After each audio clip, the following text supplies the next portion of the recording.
So the mind games continue between Devin Haney and Ryan Garcia. Devin Haney just signed with Prime Hydration, which is Logan Paul and KSI, two famous YouTubers turned Instagram fighter slash influencer, boxing, whatever you want to call them. They're boxing now too, but Ryan Garcia, obviously, he's posted a lot on social media throughout the past few days. He's talked about Logan Paul and KSI's drink, which is called Prime, and Devin Haney just signed with them, and Ryan is talking about how it's satanic, how it it has to do with a higher power, it's evil, it has to do with, poisoning these kids, giving them something that's not good for them, stuff all along those lines, just associated with a lot of evil. Obviously, there's nothing, specific, there's nothing that's officially true about what Ryan Garcia is saying. It's just a lot of conspiracy theories and speculation, but ultimately, Ryan Garcia isn't happy with Prime Hydration, isn't happy with Logan Paul or KSI because they're obviously the creators of the drink,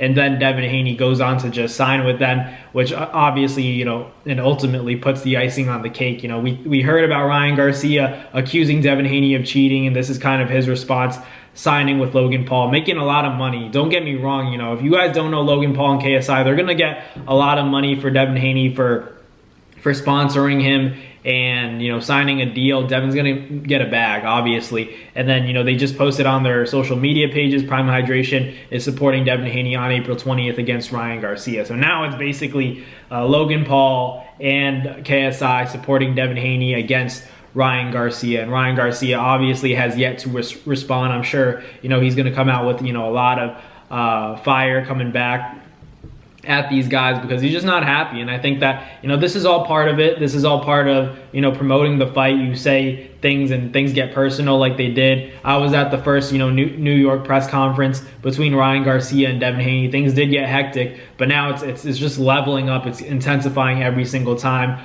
that these two have any kind of interaction. Even when they're not together on social media, they're always talking about each other, trying to take little jabs at each other on social media. So you could definitely say this fight has gotten very personal, and you like for it to be business. And I think that on April 20th, assuming the fight goes through, because we're hearing a lot about Ryan Garcia, all of the antics, everything that he's going through right now, and everything he's posting about, it's everything except the actual fight. We need to make sure that he's taking all the right steps to ensure that he's ready for the fight, because it's a very difficult opponent he's up against in Devin Haney. And this is just another one of those little jabs that, Devin Haney is taking at Ryan Garcia to, mess with his mind, to get in his head.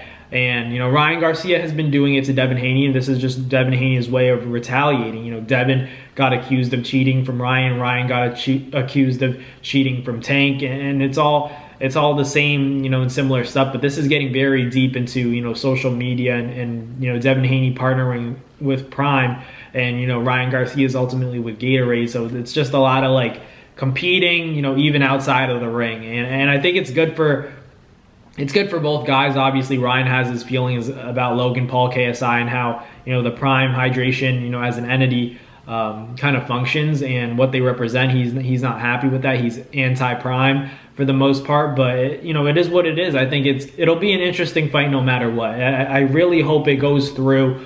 Ultimately, you guys have heard me talk about the fact that I can't tell if it's promoting the fight or if Ryan Garcia seriously needs to pull out. Either way, he's promoting the fight. I know a lot of people are going to want to see this fight because Ryan Garcia is saying a lot of outlandish stuff, and it's getting the attention of many people. So, whether or not he's doing this on purpose or unintentionally, he's selling a lot to the fans. He's selling the hell out of this fight by, whatever he's doing. He's getting a lot of attention from, other people on social media, people who don't even watch boxing. So I think, part of it, it's smart if it's intentional, but if it's not, then it's just publicity. It's unwanted publicity, but it's they say any publicity is good publicity. But I don't know. I hope Ryan's doing well. I hope that he doesn't have to pull out of this fight, but if he has to, and it's the best thing for his health, by all means, make that decision, but do it soon, because, we can't get invested into this fight.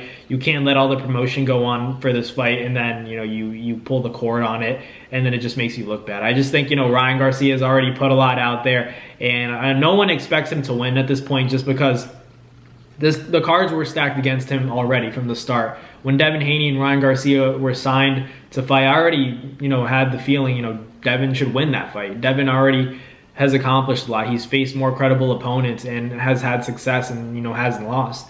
So ultimately you compare that to Ryan Garcia, where ultimately he has talent. There's no doubt about that. That you can't discredit the fact that he's handed other fighters their first loss. He's knocked out, fighters in devastating fashion, but against the elite, he's fallen short, in Tank Davis, which is, essentially the only elite fighter that he ever fought. You could argue Luke Campbell, but at the end of the day, his resume himself, the biggest thing is that he has a gold medal. So it's apples to oranges. Devin Haney and Ryan Garcia have very different paths in the sport of boxing in terms of their professional records, but ultimately they're 3-3 in the amateurs. That's the narrative that we're going with for this fight, to promote it. And it is a good narrative. I mean, no matter what, I always talk about a false sense of confidence that Ryan Garcia may have. And this goes for Devin as well, but I think it plays more to Ryan Garcia just because I already picked Devin to win. So in my head, he already has the upper hand, but there's a sense of confidence of, how this guy looks in the ring, no matter how young they were. If it was 10, 12, 14, 16, whatever the case may be, and I'm sure it was a wide variety of those ranges, age ranges, but ultimately you've still been in there with him. You beat him 3 times. This is the pros now. It's different. There's no headgear. That could play in Ryan Garcia's favor. People assume that Ryan has more power and maybe he has the edge in terms of the hand speed, but Devin's not a slouch by any means. This is a different kind of animal we're dealing with. It's the most disciplined fighter in the sport of boxing.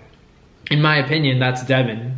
Devin never misses weight. Everyone likes to call him a weight bully when he was at 35. Bro, he made the weight. No matter how he did it, if you can make the weight, that's your weight class. And I've always talked about this. I even give credit to Ryan Garcia because people say Ryan's big, but he hasn't missed weight. He's at that catch weight where he had to fight Tank.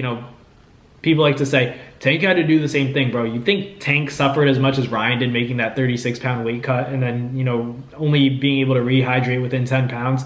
Like, you know nothing. Like, if you actually think that Ryan Garcia and Tank Davis gave up and suffered the same amount when that rehydration clause took place and was in effect and the catch weight, you don't know anything about the sport. I'm sorry. You don't know anything about boxing. If you think they made the exact same sacrifice, it doesn't affect Tank the way it affects Ryan in that fight. And you guys are going to say, oh, then why is he fighting at that weight? He can make that weight, but why are we putting weight restrictions? So it's supposed to be even. That's not even in my opinion. But against Devin, Ryan can't say any of that because Devin, there's no rehydration clause that Devin provided for Ryan, and Ryan didn't provide one for Devin. So this is legit. This is the real deal. April 20th, Devin Haney, breaking news, signs with Prime Hydration. I don't think Ryan's going to like this one. But let me know in the comments what you guys think. Thank you guys for watching. Like, comment, and subscribe. And I'll catch you guys next time. Peace. That's going to do it for another Naz Fight Media video, guys. Thank you guys so much for watching. It's been your boy, Matt Nabong, with another video. Hope you guys enjoyed it all. Thank you guys for the constant support. Salute to y'all always. It's been your boy.